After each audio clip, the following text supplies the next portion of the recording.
Donc je vous le redis, je vous aime, en crevé. Et je vais intervenir aujourd'hui sur la situation que notre peuple connaît du côté du Sénégal, mais on ne va pas s'arrêter au Sénégal. On va parler aussi de notre peuple en Côte d'Ivoire, on va parler de notre peuple aussi au Bénin, on parlera de notre peuple aussi au Niger, on parlera de notre peuple dans un pays qui s'appelle, dans une plantation qui s'appelle la France-Afrique. En sachant que lutter contre les marionnettes de cette France-Afrique-là, c'est lutter pour la souveraineté de nos populations. Alors on va commencer par le Sénégal. En priorité, j'adresse toutes mes pensées les plus profondes, les plus chaleureuses, vis-à-vis de tous les martyrs, tous ceux qui sont tombés sous les balles de la police meurtrière de Macky Sall. Macky Sall est le maquillage sale de l'impérialisme français, le maquillage sale du néocolonialisme, le maquillage sale de la prédation néolibérale occidentale sur le continent africain. Et mettre fin aux dérives de Macky Sall, ce n'est pas un devoir juste sénégalais, c'est un devoir panafricaniste dans sa globalité. Mettre fin aux dérives de Macky Sall qui a vendu son pays au plus offrant, qui a mis en location son pays vis-à-vis des entreprises telles que Auchan, telles que les structures européennes de manière générale, en faisant en sorte de pouvoir mettre de côté les producteurs locaux et valoriser la production étrangère. C'est Macky Sall le responsable numéro 1 de cette situation. Et le Sénégal est dans une crise économique en donnant la sensation qu'ils sont dans une logique de développement. Ils sont dans un développement dans l'acception occidentale. Mais ils sont plus que jamais dans un emprisonnement dans l'acception africaine, parce qu'il ne peut y avoir de développement si vous ne valorisez pas votre production locale. Et c'est ça le problème du maquillage sale de l'impérialisme français. Macky Sall, dans sa stratégie de vouloir gratter un troisième mandat, a compris que s'il laissait le frère Ousmane Sonko, qui est son opposant le plus radical, il faut même qu'on puisse essayer de déconstruire le schéma tel qu'il est installé, parce que la haine qu'il voue à Sonko n'est pas simplement une haine de la France-Afrique contre le panafricanisme, c'est beaucoup plus complexe que ça. On a vu sur le terrain politique et géopolitique bon nombre d'opposants politiques. Lorsqu'il y avait des alternances au niveau institutionnel, le président d'un temps devenait l'incarcéré de l'autre temps, dès lors que son opposant radical lui succédait au pouvoir. Et Macky Sall voit un scénario à la Hosni Moubarak ou autre se propager à l'horizon, et c'est pertinemment que si Ousmane Sonko arrive au pouvoir, Macky va aller au placard. Et donc Macky est prêt à brûler son pays. J'ai entendu des abrutis, des imbéciles, qui nous disent que oui, le nombre de morts qu'il y a du côté du Sénégal, c'est Ousmane Sonko qui est responsable de ces morts. Bande d'imbéciles heureux. Le seul responsable des morts du côté du Sénégal, c'est celui qui a imposé une justice qui n'a de justice que le nom, mais qui est une injustice caractérisée en inventant des motifs pour criminaliser celui qui était censé être son premier opposant. Il n'a pas pu prouver, matérialiser ou illustrer sa machination visant à accuser Ousmane Sonko de viol. Même les juges qui sont des gens corrompus par le président de la République n'ont pas pu prouver cette histoire de viol. Alors ils sont allés sur une chose en disant que Sonko a eu des relations, il est parti débaucher une petite de 21 ans, et donc qui à l'époque avait 20 ans au moment des faits, et donc c'est une corruption de la jeunesse. Hypocrite que vous êtes. Hypocrite que vous êtes. Et donc ils ont pensé qu'en sortant ce motif-là, cela ne choquerait pas la population, mais manque de peau pour eux, cela a embrasé le peuple sénégalais. Et je le dis et je le répète, quels que soient les messages des gens qui vous disent il faut se calmer, il ne faut pas casser, il ne faut pas ceci, je n'appelle pas à la violence, mais j'appelle à la justice caractérisée. Tant que le président Macky Sall ne dira pas qu'il ne briguera pas un troisième mandat, la résistance ne doit pas s'arrêter.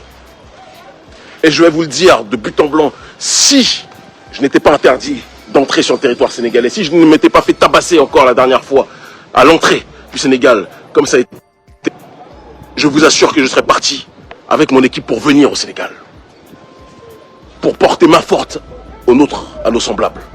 Mais en attendant, ce que nous pouvons faire, c'est activer la jeunesse de là où nous sommes, via les réseaux de communication, mobiliser tant où qu'ils se trouvent. Nous sommes ensemble plus que jamais, je veux que chacun le comprenne.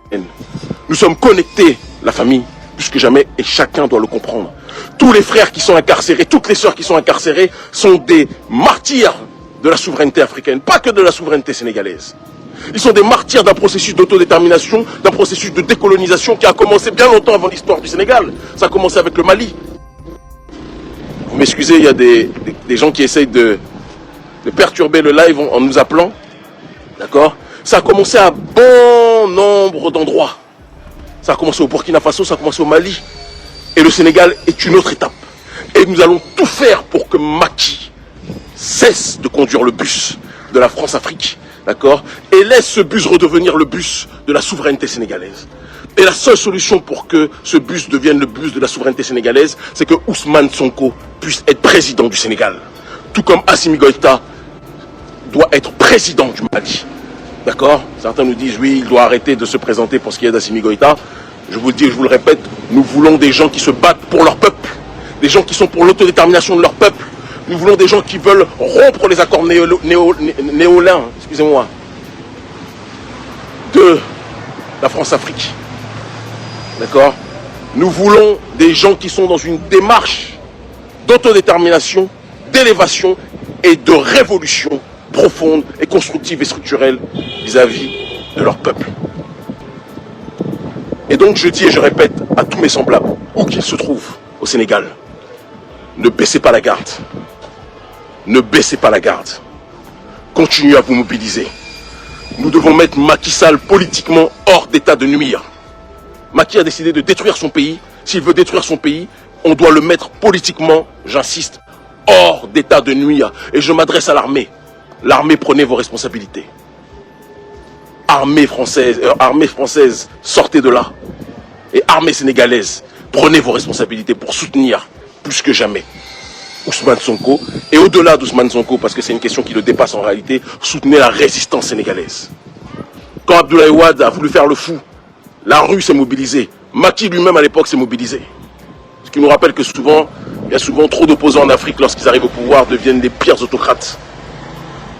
Mais la rue s'est mobilisée à l'époque, Macky faisait partie de cette rue.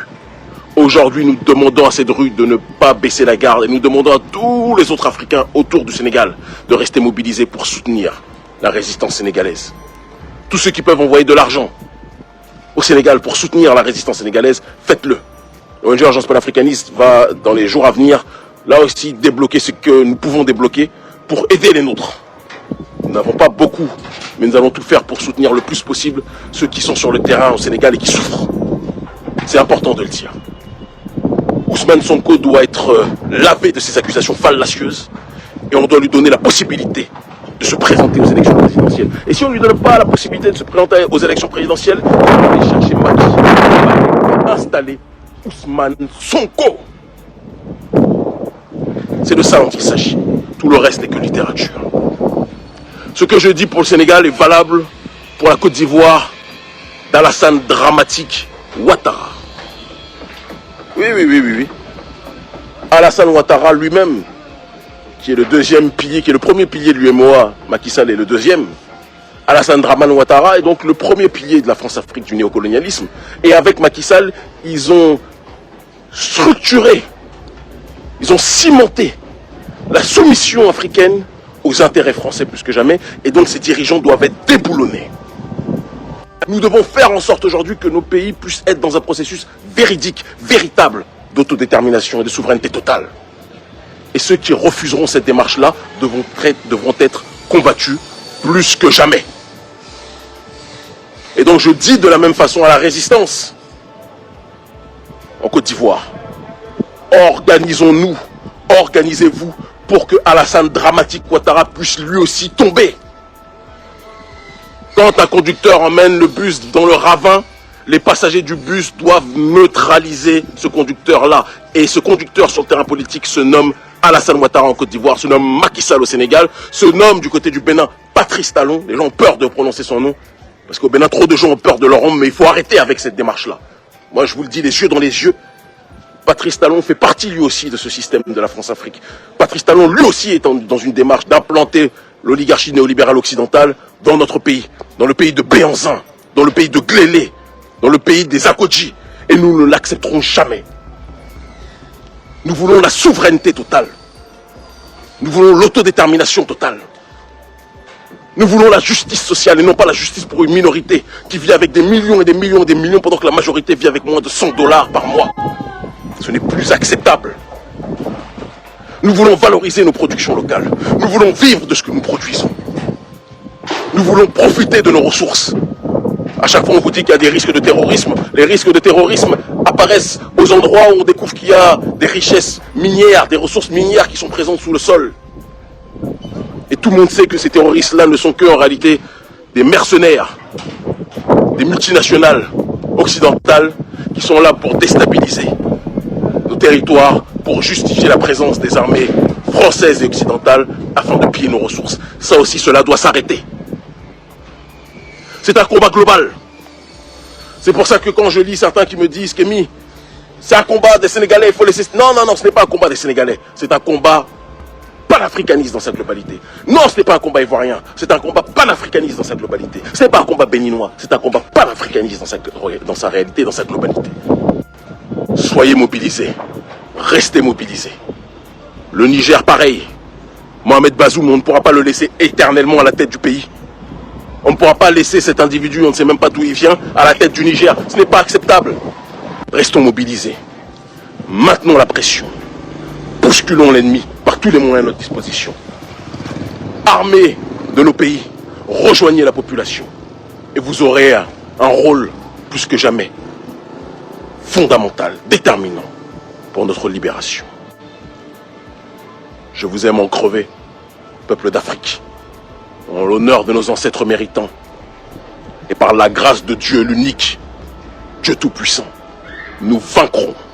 L'Afrique libre ou la mort, nous vaincrons. Ils commencent tous à comprendre. Force et honneur à vous. Je vous aime.